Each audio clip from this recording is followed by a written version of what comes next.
أعوذ بالله من الشيطان الرجيم. بسم الله الرحمن الرحيم.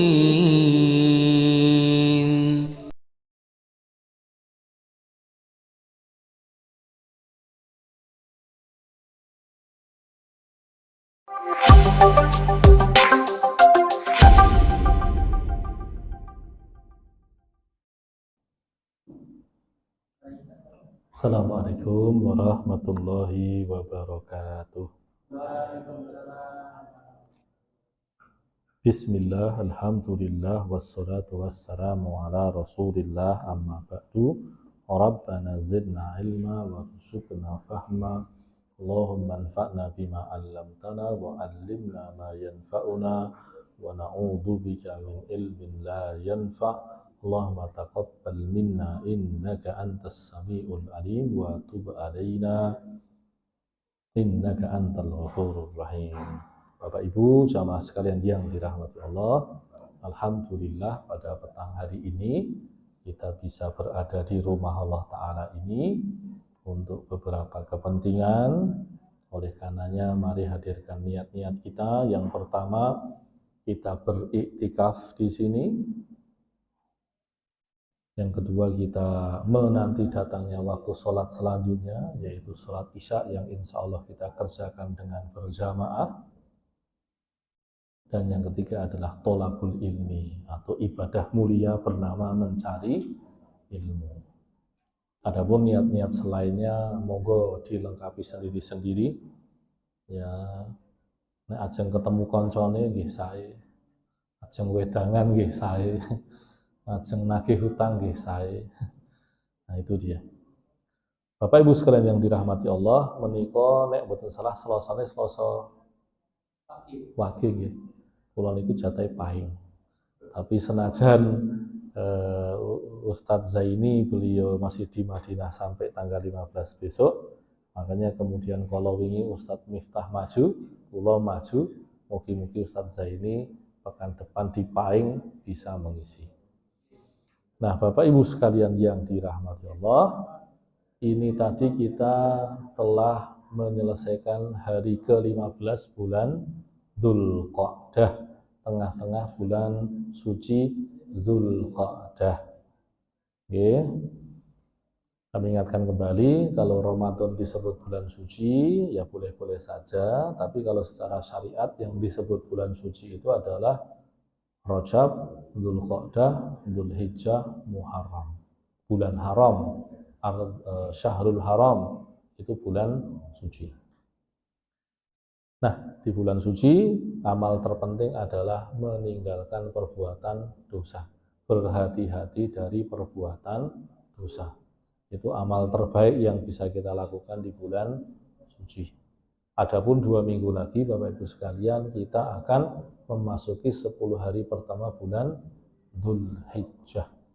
Ya, sebagian ulama mengatakan bahwa 10 hari terakhir, 10 hari pertama Dzulhijjah itu serupa dengan 10 hari pertama Ramadan.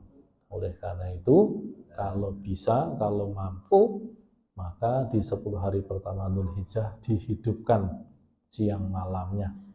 Oke. Nek awan saged poso tanggal 1 tekan 9 nggih dilakoni. Mboten saged 9 nggih sak mampune, paling ora nggih 1 pas hari Arafah. Dalunipun nek saged menghidupkan dengan sholat lail dan memperpanjangnya nggih sae. Ora iso 11 ya sak isone, paling ora 1 sak rakaat witir. Kalau bisa menghatamkan Quran selama 10 hari pertama Dzulhijjah nggih, lakukan. Mboten saged hatam nggih sak mampune. Intinya malayuh solu kulluhu la yutraku kulluhu. Nek mboten saged kecekel kabeh, aja ditinggal kabeh. Itu dia. Nah, Bapak Ibu sekalian yang dirahmati Allah, mari kita lanjutkan ngaji kita Sirah Nabawiyah. Ya, terakhir kita sudah membahas tentang perang Uhud, perang di sebuah bukit namanya Bukit Uhud. Lokasinya tidak terlalu jauh dari kota Madinah. Nah, tentang perang Uhud ini, kalau sebelumnya perang besar Nabi adalah perang Badar dan Allah berikan kemenangan gemilang, di perang Uhud ini kaum muslimin hampir kalah, dan hal itu betul-betul menjadi pelajaran dari Allah Subhanahu wa taala kepada kita orang yang beriman. Dikatakan apa? Fin nisfi min Syawal minas sanah as-salisah lil hijrati waqa'at ghazwatu Uhud asy-syahirah. Di tengah bulan Syawal tahun ketiga Hijriah terjadilah perang Uhud yang terkenal itu. Wa tu'addu ghazwatu Uhud min as'abil ghazawat allati marrat ala Rasulillah sallallahu alaihi wasallam. Dan perang Uhud ini termasuk perang paling berat yang dihadapi oleh Nabi Muhammad sallallahu alaihi wasallam. Senajan nopo tadi sudah disebutkan kaum muslimin itu hampir kalah. Kenapa kok hampir kalah? Yang pertama, strateginya orang kafir Quraisy memang canggih. Tapi lebih penting lagi, lebih penting lagi adalah karena banyak kaum muslimin, khususnya yang berjaga di bukit sebagai pemanah, itu tidak taat pada arahan dan perintah Rasulullah Muhammad Sallallahu Alaihi Wasallam. Itu dia. Nah, fi ghazwati Uhud kusirat asnanun Nabi al-amamiyah. Di perang Uhud gigi Nabi yang ngarep niki nggih, gigi serinya Nabi itu sampai patah. Wah, ini kan lumayan tuh berarti kaya kena tubruk telak gitu nggih, tapi kalau itu bukan hanya kena tubruk tapi memang kena senjata, secara khusus kena panah. Wa dakhala al-mighfar fi ra'sihi syarif washtadda al-amru alaihi fahafidhahullahu subhanahu wa ta'ala binuzulil malaikati alaihi. Ya, Nabi Muhammad itu pakai helm, kena panah, helmnya itu kena panah itu tembus nggih, itu sebagian panah itu melukai kepala Nabi. Ya, itu ya, sampai segitunya. Tapi Allah masih melindungi Nabi, ya, sehingga Nabi kita Muhammad sallallahu alaihi wasallam tidak meninggal di pertempuran itu. Tapi memang sempat beberapa sahabat itu kan wajahnya mirip Nabi, itu dikira yang meninggal adalah Nabi. Nah, dalam kondisi Nabi terluka, berita tentang meninggalnya Nabi itu disebarkan oleh orang Quraisy. Tujuannya apa? Untuk meruntuhkan moral, bahasa Inggrisnya itu moral itu semangatnya orang-orang Islam. Nah, itu dia. Jadi perang opini, main isu itu sesuatu yang terjadi di mana-mana. Nyuwun sewu dalam pertetanggaan kita kadang-kadang nggih ngoten nggih, sing A ngomong apa, sing B ngomong apa, sing C ngomong apa nggih. Lamun nek wis musuhan, wah wis niku versine yo macam-macam niku. A ceritane A, dadine A aksen 2, A aksen 3 tambah H2. Itu seperti itu. Nah, ghazwatu Uhud kanat ikhtibaran 'aziman lis-sahabah radhiyallahu anhum. Nah, perang Uhud itu menjadi ujian tidak hanya bagi Nabi tapi juga bagi para sahabat Nabi kita Muhammad sallallahu alaihi wasallam. Tentang bagaimana mereka tidak kabur dari pertempuran yang hampir mereka kalah di situ. Dan yang lebih penting lagi adalah bagaimana mereka menjaga Nabi mereka Muhammad Sallallahu Alaihi Wasallam. Itu luar biasa sekali. Fanajahu fihi najahan bahiron. Dan di dalam pembelaan para sahabat terhadap Nabi itu ya akhirnya Allah takdirkan Nabi Muhammad selamat. Tapi para sahabat remuk redam ya, yang meninggal ya ada man of the match-nya, tokoh utamanya, pemain terbaiknya di perang Uhud itu adalah yang namanya Tolhah bin Ubaidillah. Sampai dijuluki Tolhah huwa Uhud, Uhud huwa Tolhah. Tolhah ya Uhud, Uhud ya Tolhah. Maksudnya bagaimana? Karena memang di perang Uhud, Tolhah itu berkorban sedemikian rupa membela Nabi. Tubuhnya dipakai sebagai tamengnya Nabi. Ketika Nabi ditebas pedang, ya Tolhah sempat nampani pakai tangannya begitu sehingga jarinya putus. jarinya itu hilang gitu ya. Karena tangannya nampani pedang landep, bienter, di sini udah utul, itu dia. Dan dalam kondisi kepayahan, Tolha sempat menjadikan tubuhnya sebagai panciane Kanjeng Nabi ketika mau naik ke bukit yang lebih tinggi untuk perlindungan.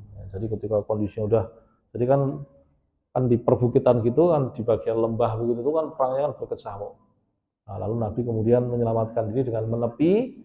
Ya, ketika menepi itu Nabi mau naik ke atas bukit, Tolha menyediakan badannya untuk pancian Kanjeng Nabi naik ke atas bukit.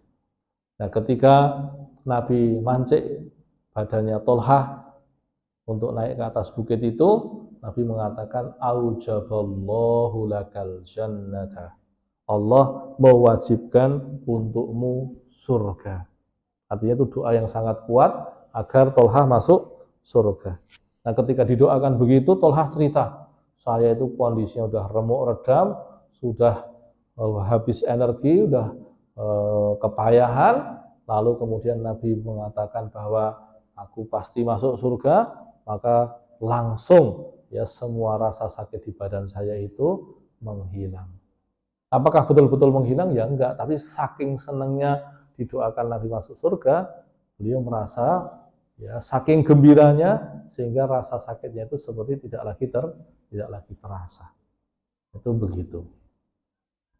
Ghazwatu Uhud saqata fiha sab'una syahidan minas sahabatil kiram.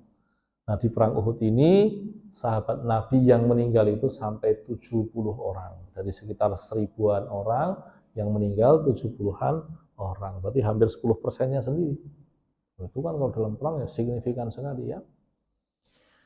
Ala ra'sihim sayyidus syuhada'i Hamzah bin Abdul Muttalib. Ya, dan yang paling terkenal yang meninggal di perang Uhud adalah tuannya para syuhada, ya, penghulunya para orang-orang yang mati syahid, yaitu Hamzah bin Abdul Muttalib. Nah, Hamzah ini secara awu itu adalah pakdinya Kanjeng Nabi Muhammad. Tapi secara usia itu kaya bolone Nabi Muhammad. Bahkan Tolha itu, bahkan Hamzah itu adalah teman sepersusuan Nabi, saudara sepersusuan Nabi. Jadi konco saka cilik, konco dolan bareng. Makanya ketika Hamzah itu meninggal, Nabi begitu sedih. Ya, bolone sing belani Pak Dene dhewe meninggal di perang Uhud. Nah, adapun siapa yang membunuh? Yang membunuh adalah seorang budak namanya Wahsy. Wahsy ini disuruh oleh seorang perempuan kafir Quraisy yang suaminya meninggal di perang Badar yang namanya adalah Hindun. Bahkan di situ dikatakan nek kowe iso mateni Hamzah ya kowe tak bebasno. Nah, itu dia nggih. Nah, kebetulan Wahsy ini karena dia orang Afrika berkulit hitam yang pandai menombak, itu kemudian ketika perang dia melipir-melipir ngincer Hamzah lalu diuncalke tombaknya itu kena badannya Hamzah telak gitu, dan itu menyebabkan kematian Hamzah. Memang kemudian ada cerita bahwa setelah Hamzah meninggal, Hindun merobek dada Hamzah dan mengambil jantungnya dan mengunyahnya.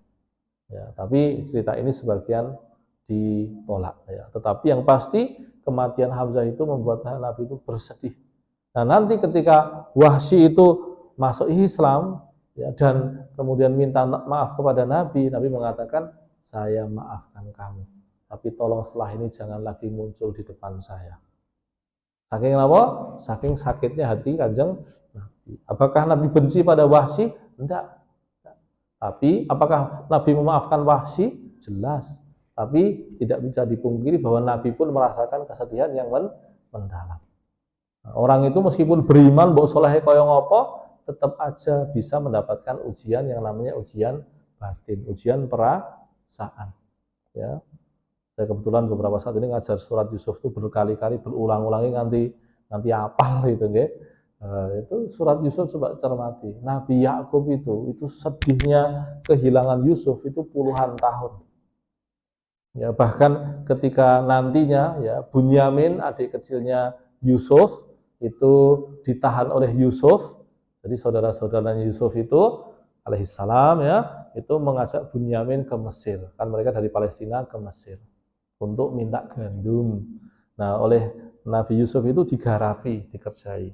Yaitu apa? Di tasnya Bunyamin itu dimasukkan barang berharga. Ulama beda pendapat barang berharganya apa. Nah, tapi Quran nyebutnya kaksun. Ya, kaksun itu bisa gelas, bisa cup, bisa kaleng atau apa nggih, mug gitu nggih. Tapi itu barang berharga. Bahkan ada yang mengatakan itu mug yang digunakan atau cangkir miliknya raja yang digunakan untuk menakar gandum. Nah, tetapi Bunyamin sudah diberitahu Nabi ya. Oleh Bunyamin sudah diberitahu oleh Nabi Yusuf bahwa kowe iki arep tak ngenek iki. Makanya dia nggak kaget itu. Nah, di depan saudara-saudara Nabi Yusuf yang lain yang dulu menyakiti Nabi Yusuf, kan mereka nggak sadar kalau itu Nabi Yusuf kan. Nabi Yusuf tunjukkan, kilo barangnya. Nah, itu dia ya. Lalu bagi hukumnya orang Mesir, nek ana sing maling niku kudu ngijoli barang sing dimaling 2 kali lipat. Tapi Nabi Yusuf punya siasat. Lebih-lebih aturan tadi adalah aturannya orang Mesir yang belum berislam kepada Allah, belum beriman kepada Allah. Makanya Nabi Yusuf tanya, nek miturut agamamu, miturut Bani Israel, miturut Bani Israel, apa hukumannya kanggo wong sing maling? Ya, maka kemudian dikatakan bahwa hukumannya adalah dijadikan budak. Ya, makanya kemudian pada kaget. Karena apa? Saudara-saudaranya Nabi Yusuf itu ketika mau membawa Bunyamin ke Mesir, itu wis diwanti-wanti sama Nabi Yakub. Nggih. Wanti-wantinya apa? Ojo nganti adikmu iki sesuk ora bali.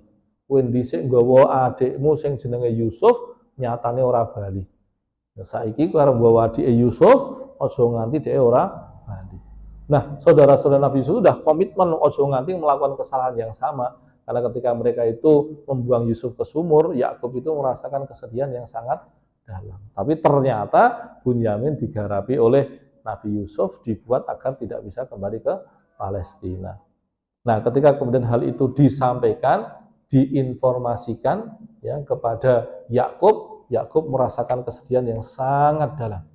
Ya, kesedihan yang sangat dalam. Sampai dia mengatakan innama ashku basi wa huzni ilallah. Aku adukan kesedihanku, kenestapaanku, kemeranaanku hanya kepada Allah semata. Jadi jangan dianggap nek wong kuwi saleh beriman iku njuk bar niku ra iso lara ati. Nggih saged. Nggih. Tapi bedanya orang beriman itu ketika ditimpa kesedihan, ditimpa kemenderitaan, itu tetap bersabar, menahan diri, tidak melakukan perbuatan dosa.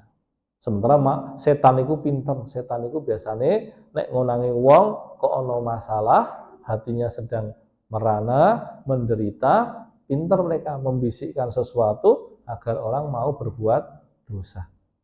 Tapi kalau Nabi Yusuf, Nabi Yakub, beliau bersabar dengan ujian Allah tersebut. Dan uniknya Bapak Ibu sekalian, Nabi Yakub itu tahu bahwa Allah itu nanti akan menyatukan mereka kembali.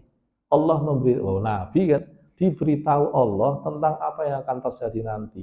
Tapi semua hal itu tidak menghalangi Nabi Yakub untuk merasakan kesedihan. Meskipun tahu ceritanya nanti akan seperti apa, Nabi Yakub tetap merasakan kesedihan, penderitaan yang mendalam.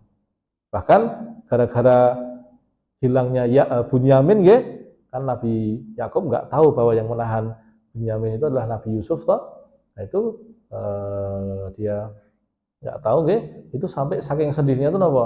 Ibyaddat ainaihi. Matanya itu sampai memutih. Ada yang mengatakan matanya sampai buta. Terus saking sedihnya.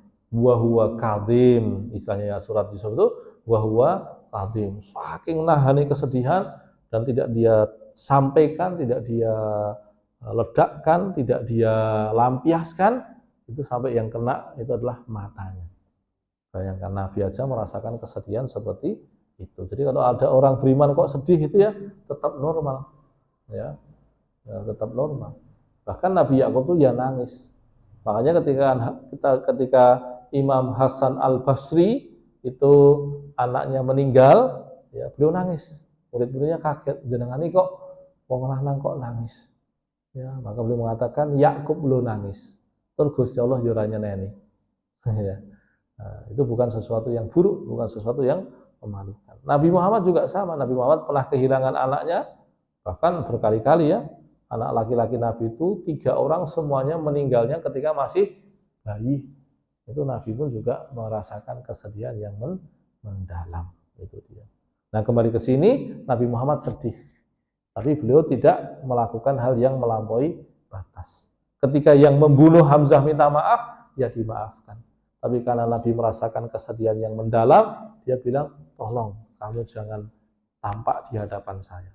Karena saya betul-betul merasakan kehilangan yang mendalam dengan meninggalnya paman saya yang kamu bunuh itu. Nah itu Bapak-Ibu sekalian, di antara pelajarannya. Lalu kemudian Ghazwatu Uhud dhahara fiha al-hubb al-haqiqi minas sahabati radhiyallahu anhum li nabiyyihim sallallahu alaihi wasallam fabadalu arwahahum fi sabili hayatihi alaihi salatu wassalam. Nah, selain itu kita temukan di perang Uhud ini juga para sahabat Nabi itu betul-betul mencintai Nabi. Di antara sebabnya apa? Di antara sebabnya satu, ya karena Nabi itulah yang menunjukkan kepada mereka kebenaran dan jalan keselamatan.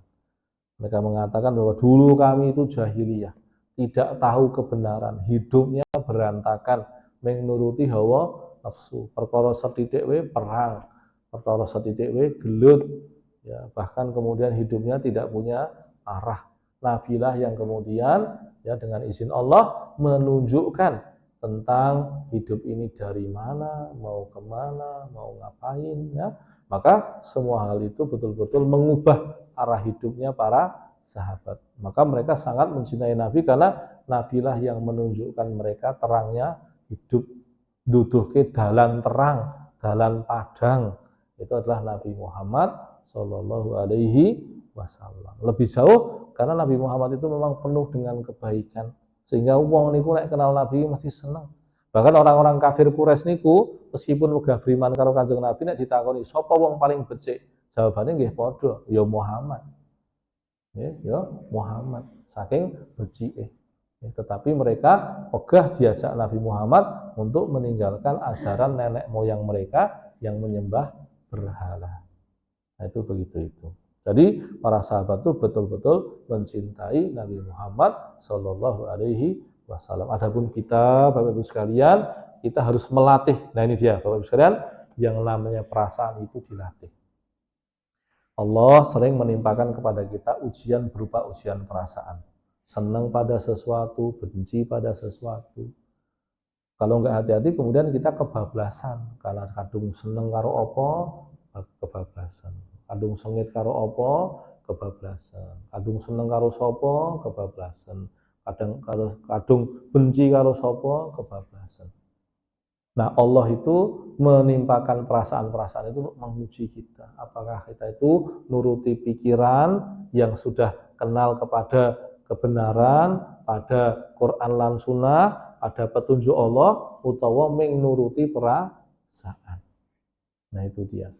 Kayak tadi Nabi Muhammad itu nggih kelangan, tapi beliau tidak melakukan hal yang melampaui batas, tidak mendendam kepada Wahsy, meskipun sakitnya itu sangat dalam. Nah, berkaitan dengan hal itu, maka Bapak Ibu sekalian, kita juga oleh Allah disuruh untuk memiliki perasaan-perasaan di dalam hati yang sesuai dengan perintah Allah. Mencintai Allah, itu diupayakan, dimintakan pada Allah. Cinta pada Kanjeng Nabi, itu dimintakan pada Allah, diupayakan. Cinta kepada Quran, itu ya diusahakan, diupayakan. Sebaliknya, kalau kita belum, sebaliknya bisa jadi kita harus punya kebencian pada hal-hal yang mungkar. Kita tidak senang orang itu maksiat pada Allah. Kita tidak senang barang-barang yang menyebabkan kemaksiatan. Kita tidak senang pada kekufuran-kekufuran. Itu harus terbentuk dalam hati kita. Nah, kalau hati kita masih misalkan senang pada perkara yang mungkar, atau sebaliknya benci pada perkara yang ma'ruf, ya dijejek ke, jangan malah dituruti. Memang itu ujian yang sangat tidak mudah, tapi nggih nek iso nglampaui nggih ganjaran nggih gede tenan. Nggih, kenapa? Manusia itu meskipun disebut sebagai makhluk yang berpikir, punya pikiran, nyatane luwih kerep nuruti perasaan. Maka ketika manusia ya bisa melawan perasaan-perasaan yang tidak sesuai dengan apa yang Allah kehendaki, serta sebaliknya melatih hati untuk punya perasaan-perasaan yang Allah ridhoi, maka di situ pahalanya sangat besar. Nah, cinta pada Kanjeng Nabi itu harus diupayakan. Karena apa? Itu bagian dari konsekuensi syahadat kita. Mosok enggih ada ngucapke asyhadu anna Muhammadar Rasulullah ora duwe tresna marang Kanjeng Nabi. Mosok kita mengatakan beriman kepada Allah, kepada malaikat, kepada kitab-kitab, kepada para nabi dan rasul, tapi kemudian tidak punya rasa cinta kepada Nabi Muhammad Sallallahu Alaihi Wasallam.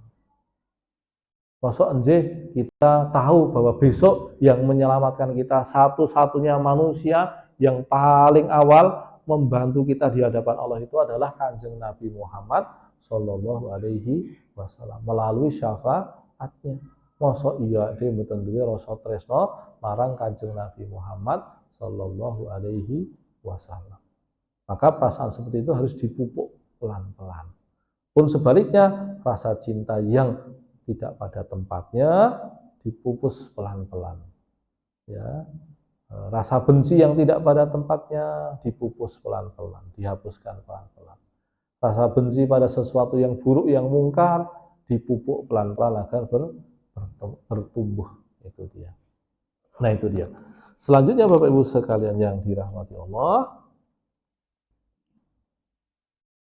Ghazwatu Uhud kanat ikhtibaran hakikiyan dhahara fiha al-mu'minuna as-sadiquna wa hum sahabatu wal munafiquna al-kadibuna wa ala ra'sihim Ibnu Salul qabbahahullah.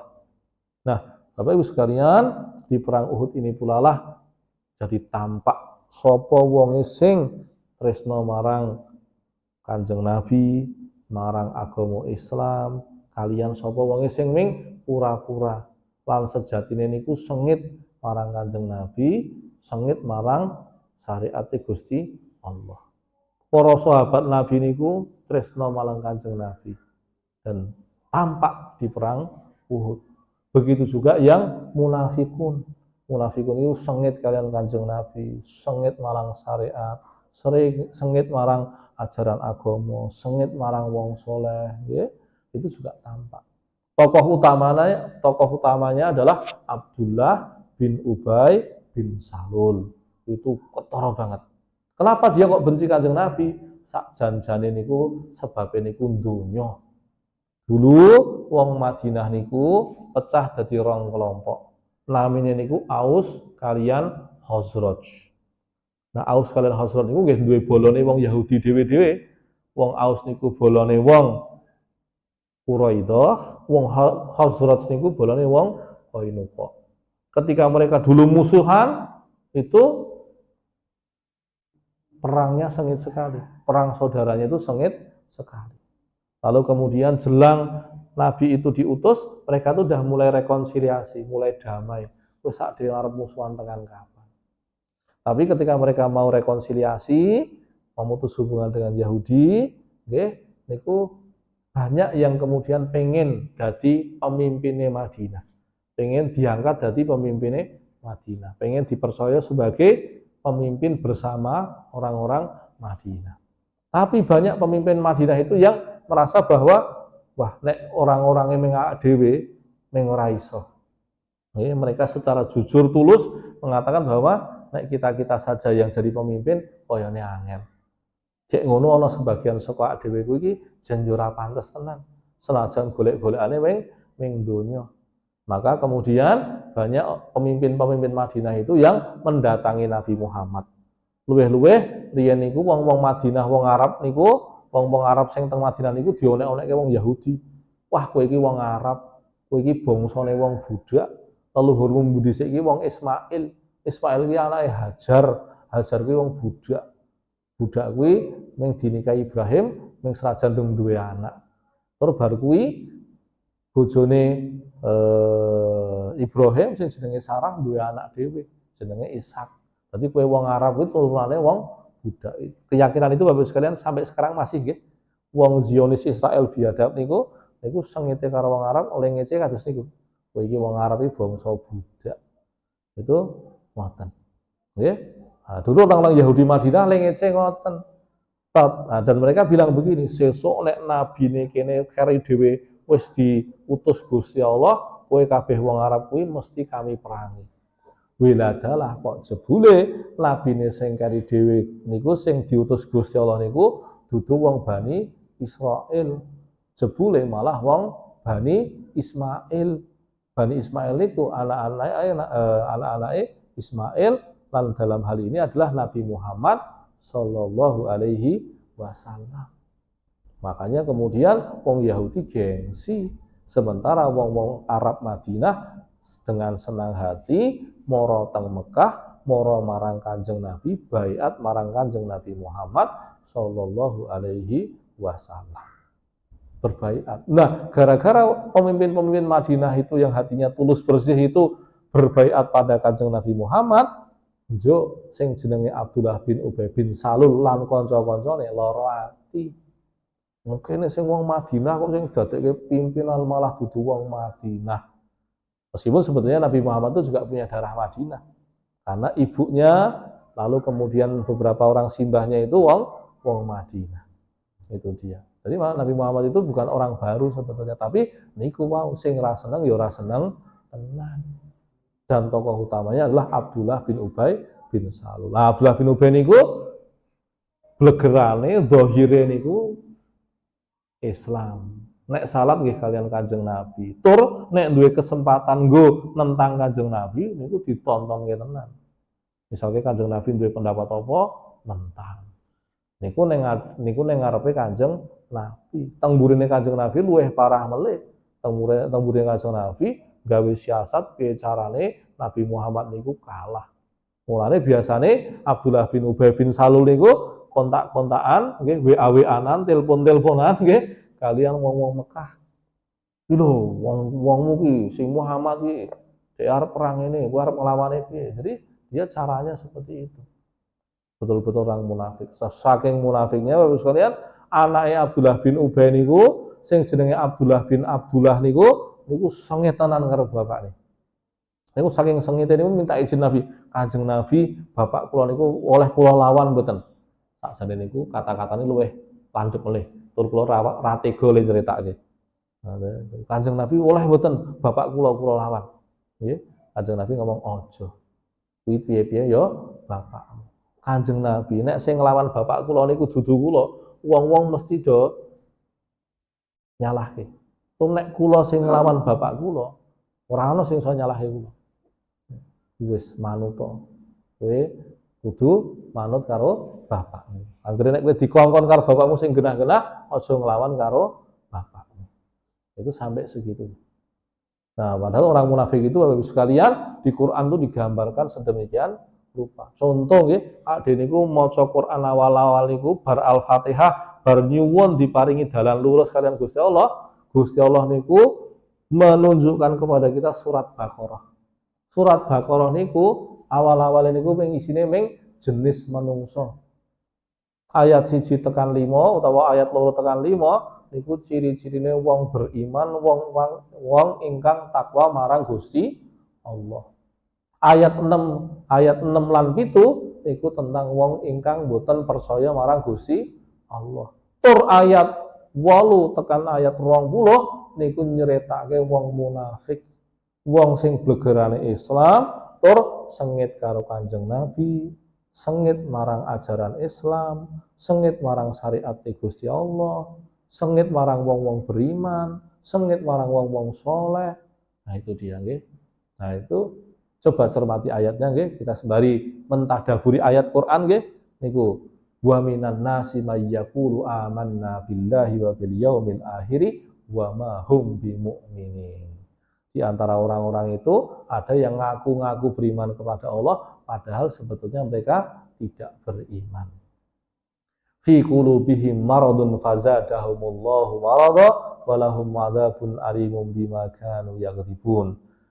Hati mereka itu penuh penyakit dan Allah tambahi dengan penyakit dan mereka mendustakan dengan ayat-ayat Allah Subhanahu wa taala. Khatam bi qulubihim marad fazadahumullahu marada walahum adzabun alimun bima kanu yakdzibun. Lalu baniku apa? Wa idza qila lahum la tufsidu fil ardi qalu innama nahnu muslihun. Nek dikandani kowe iki mbok aja lelakon ngrusak ning atas muka bumi, aja gegawe rusak ning bumine Gusti Allah. Malah ngomongin apa? Aku ki ora ngrusak, aku ki malah gawe kabecikan. Jadi yang dilakukan itu jelas keburukan, tapi ngaku-ngakunya melakukan kebaikan. Ya. Oh, mohon maaf ada yang terlewat nggih. Ayat 8-nya adalah yukhadi'unallaha walladzina amanu wa ma yakhda'una illa anfusahum wa ma yash'urun. Mereka mencoba menipu Allah dan orang-orang beriman, tapi Allah pastikan mereka tidak sedang menipu Allah dan orang beriman, tetapi mereka sedang menipu diri mereka sendiri. Hati mereka punya penyakit, tapi Allah tambah penyakitnya. Lalu kemudian mau nggih nek dikandani kowe iku aja lelakon rusak, malah ngomong innama nahnu muslihun, ora, aku ki lelakon becik. Nah itu dia. Lalu napa? Ala innahum humul mufsiduna walakin la yashurun. Padahal mereka itu sing gawe rusak ning atas muka bumi tur ora rumangsa. Ayat 13 napa? Wa idza qila lahum aminu kama amanan nas qalu anu'minu kama amanas sufaha. Nek dikatakan pada mereka kowe iki sing iman marang Gusti Allah, iman marang Rasulullah, malah semaya napa? Mosok kene kon iman kaya wong-wong sing bodho-bodho kae. Ya, mereka merasa dirinya pintar dan menganggap orang beriman itu orang-orang yang bodoh. Itu dia. Ya.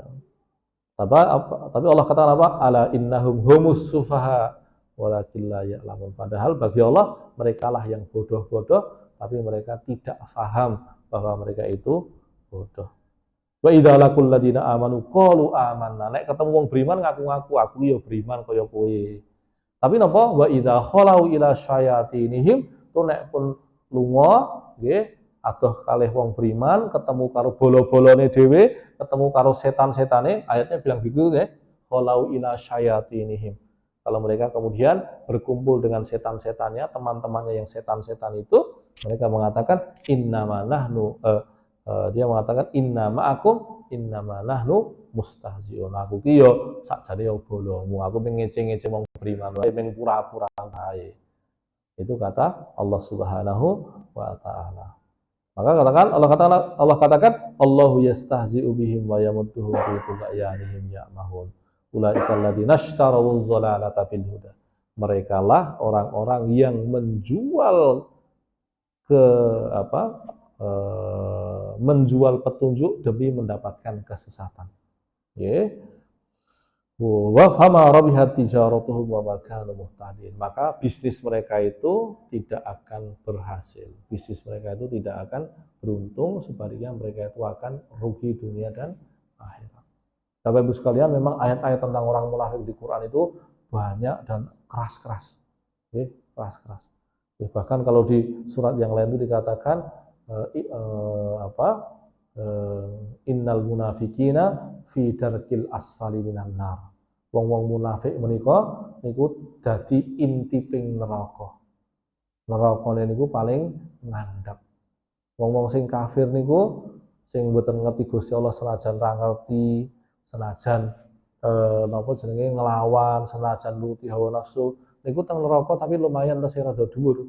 Tapi nek wong munafik niku soalnya biasanya ngerti sing bener niku napa, pura-pura dadi Islam, tur sengit kalian Islam lan golek-golek cara piye carane ngelawan wong Islam, wong soleh, wong bener. Maka kemudian Allah katakan fi darkil asfali minan nar, di neraka paling bawah, dadi intiping neraka. Itu kata Allah Subhanahu wa taala. Itu sekalian dirahmati Allah betapa beratnya. Dan mereka itu ketika ketika mau perang Uhud, mereka itu sengaja nakali Kanjeng Nabi, metu bareng Kanjeng Nabi nang tengah dalan bali. Jadi kayak gitu ya yang dilakukan oleh orang-orang munafik tersebut. Nah, itu dia. Lalu kemudian apa? Fi ghazwati Uhud akhadha Abu Dujana sayfa Rasulillah fa waffa bihi wa nazalat al-malaikah sahata ardil ma'rakah wa ghassalat al-malaikah Hamdalah bin Abi Amir. Nah, ini dia ya. Di perang ini seorang sahabat yang namanya Abu Dujana itu pernah punya kesalahan yang agak fatal juga. Tapi di perang ini beliau punya prestasi, beliau dipercayai nyekel pedangnya Kanjeng Nabi dan betul-betul berhasil membuat kondisi kaum muslimin itu unggul. Nah, itu namanya Abu Dujana. Adapun yang salah satu yang meninggal di perang ini namanya adalah Hamdalah. Hamdalah niku lagi bar nikah, nggih. Tiba-tiba enten perintah jihad, kondisinya dereng adus, niku mangkat jihad. Ketika perang meninggal. Lalu kemudian Allah tampakkan pada Kanjeng Nabi bahwa Hamdalah niku ruhnya dimandikan oleh malaikat di langit. Kanjeng Nabi niku pirsa, bar niku penasaran, kok kedadene iki ngene iki, ngopo to iki? Maka kemudian Nabi penasaran. Ana sing ngerti ra, ana sing ngerti, ora ana sing ngerti. Akhirnya nanti setelah selesai perang Nabi tanya kepada istrinya Hamdalah. Hamdalah itu kenapa? Nabi, Hamdalah niku bibar nikah kalih kula. Niku dereng sempet adus, niku mangkat jihad. Mati teng jihad. Maka kemudian sing ngedusi niku para malaikat. Makanya Nabi mengatakan, oh ya pantes. Ya, makanya kemudian julukannya Hamdalah itu adalah ghasilul malaikah. Wong sing didusi marang para malaikat. Itu dia. Ghazwatu Uhud kanat muqaddimah wa tahyi'ah li mauti Rasulillah sallallahu alaihi wasallam fa thabbatallahu ashabahu alaihi salatu wassalam. Termasuk kemudian karena di perang Uhud Kanjeng Nabi niku meh sedo, ya kan cukup parah ya, panah itu kan meh tembus helm nggih. Itu para sahabat itu sudah banyak yang mulai goyah. Ya, mulai goyah. Di antaranya Umar. Umar itu meh goyah, nggih. Sampai meh ngomong sapa wonge sing wani ngomong Kanjeng Nabi Muhammad niku sedo tak ketok gulune. Ya, tapi Abu Bakar mengingatkan, ya ora ngono kuwi. Ade iki imane karo Gusti Allah. Kanjeng Nabi niku kaya para nabi liyane. Para nabi sing dhisik-dhisik ya wis sedo. Apa njuk ngono nek Kanjeng Nabi sedo, njuk kowe dadi ra beriman marang Gusti Allah. Nah, Umar itu langsung sadar. Maka dikatakan sebagai muqaddimah, sebagai awalan, ya. Makanya nanti ketika Nabi Muhammad itu meninggal, meskipun itu berat sekali bagi para sahabat, mereka termasuk sudah siap. Ya, mereka termasuk sudah siap. Nah, ghazwatu Uhud fiha minad durus wal ibar al azimah. Ya, ada banyak pelajaran dari perang Uhud ini, Bapak Ibu sekalian. Wa qad abda'a Ibnul Qayyim rahimahullahu fi kitabih Zadil Ma'ad bahwa yastanbitud durus wal ibar minha. Nah, itulah kemudian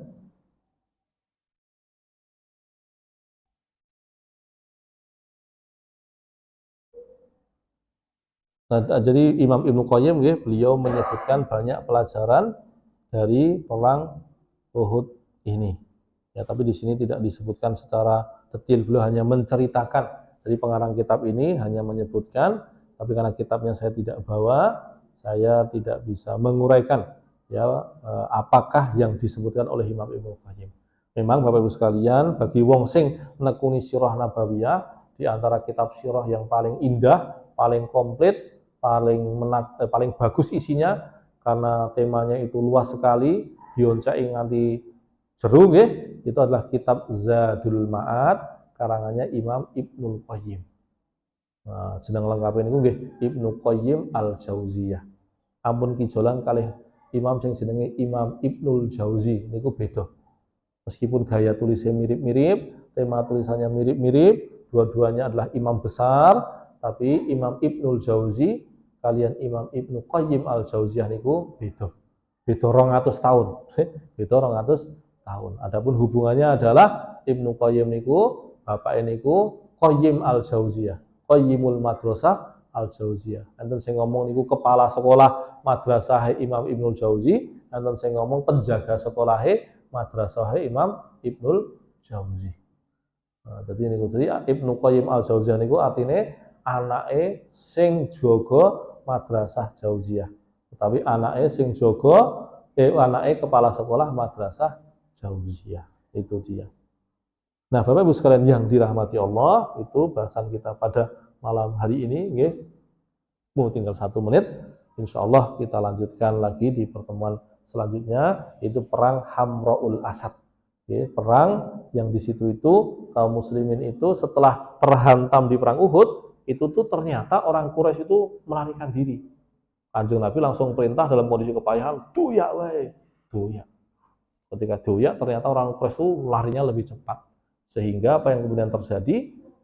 Orang Quraisy itu meskipun berhasil menghantam kaum muslimin, itu tidak berpesta kemenangan. Sehingga meskipun tampaknya kaum muslimin itu terhantam, tapi kaum muslimin tidak disebut kalah. Dan orang-orang Quraisy tidak bisa disebut menang. Karena apa? Setelah menghantam kaum muslimin, doyak karo kaum muslimin, jebule melayu sak cepet-cepetnya kembali ke Makkah, dan kaum muslimin setelah itu sempat berjaga di sebuah tempat begitu nggih selama beberapa hari untuk memastikan bahwa orang Quraisy tidak kembali ke Uhud, dan ternyata enggak kembali. Itu dia. Wallahu a'lam bissawab. Barakallahu li wa lakum wa sallallahu ala nabiyyina Muhammad. Assalamualaikum warahmatullahi wabarakatuh.